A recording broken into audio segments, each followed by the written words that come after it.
Hi, I'm Mark King, Head of EMEA Investment Content at Columbia Threadneedle Investments. Joining me today is Mark Burgess, Deputy Global Chief Investment Officer and Chief Investment Officer EMEA. And we're going to discuss some of the key themes markets will have to consider in the coming months. These include late cycle behaviour, recession fears and the potential return of QE. We'll also be talking about the relative merits of equities and bonds. Mark, everyone talks about how late in the cycle we are, but how long does this cycle actually have left? That's the key call. Clearly, we are 10 years on, more than 10 years on from the global financial crisis, and the cycle already feels very, very extended and quite tired. We've still got global growth in most places. We're probably flirting with recession in the UK, but we've still got global growth in most places. Monetary policy is fairly supportive. So it may have a way to run yet, but certainly we're clearly closer to the end of the cycle than we are at the start.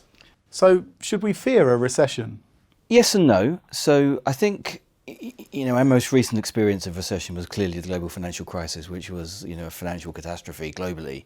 And recessions don't have to be like that. Recessions are 2 quarters of negative growth. And I think it's quite possible that we might have 2 quarters of negative growth without the wheels falling off and the buildings falling over, which is what happened, 11, 12 years ago. Nonetheless, if we have a recession, we'll get some bankruptcies and we'll get negative profits growth for some companies, but it doesn't have to be a disaster. And I think that's the key issue. We don't have to anchor back in 2008.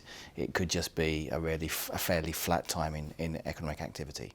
If growth is slowing, do you see central banks returning to QE? And if they did so, what would that mean for markets? Well, we've already seen Mario Draghi certainly put QE back on the table. He's obviously seeing stuff that we don't see because European growth is modest, but it doesn't appear to be getting any worse. I'd say the one caveat to that is that there appears to have been an uptick in profit warnings from German and European industrial companies over the last couple of weeks, but he's certainly put QE back on the table.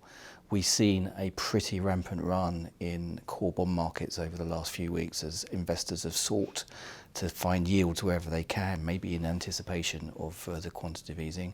And if we got further quantitative easing, I think risk assets would probably perform quite well.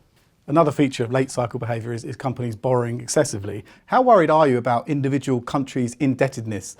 Net debt to GDP is quite high in a number of places. I am, and it doesn't get talked about that much, but as you say, net debt to GDP is relatively elevated for most economies. We're sort of circa 100% most places, and then higher than that in Italy, and then higher than that again in Japan. And if you think about it, borrowing is just tomorrow's consumption brought forward to today. So by definition, tomorrow's consumption is a lower number. So the level of indebtedness is going to contain growth for quite some time. There are no signs of that net debt to GDP coming down. So I think this is a multi-year workout and we're going to have low growth and probably low inflation for a long period of time. At a company level, companies are gearing up a bit, but they're not, the red lights aren't flashing yet. I think we're okay. The big question is, how happy are you owning risk assets today? And what are your thoughts on the merits of equities versus credit? Well, we've had a pretty rampant run in risk assets this year. Both equities and credit have done very well. Equities have done very, very well in some places. And valuations are looking fuller than they were.